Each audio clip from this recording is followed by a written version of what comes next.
Good morning to you. Building up future leaders through healing, education, and empowerment. That is the goal of UCAN, one of Chicago's oldest social services organizations. For more than 150 years, UCAN has helped guide Chicago's youth who have suffered trauma and neglect. Joining me this morning is Fred Long, Vice President of Development at UCAN. We serve youth families and communities in a variety of ways, through counseling, through keeping them safe from violence. We have foster homes. The violence numbers in Chicago has risen upwards of 800 homicides in the city.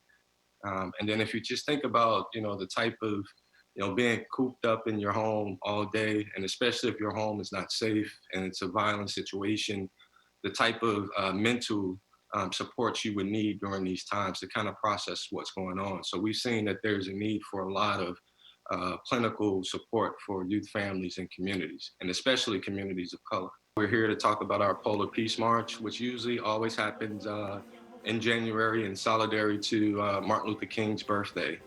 We always want to teach peace in the city and across the country. So this is our way of telling Chicago, join us in helping to create peace in our communities.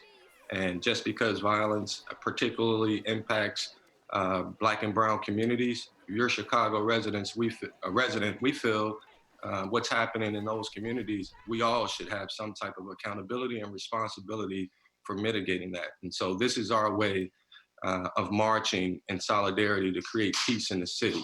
This year we won't be able to march in Lincoln Park, but we want people to go out and join, because we're going to have a virtual event on that day, so it won't be physical. And we're looking to raise $30,000. If you're a resident here, you should want to feel safe and have youth and families feel safe and be able to grow into who they were destined to be and divine to be. And sometimes we don't have those opportunities. So, with COVID happening, I think some people have taken their eye off of some of the violence that's been happening in the city. As I mentioned, there's an uptick in violence, upwards of 800 homicides. And then if we look at what's happening in our nation's capital, it's time for peace. Our thanks to Fred Long. Again, this year's virtual Polar Peace March is Sunday, January 17th. It starts at 10:30 a.m. For more information about the services UCAN provides and the virtual Polar Peace March, you can head to their website, ucanchicago.org.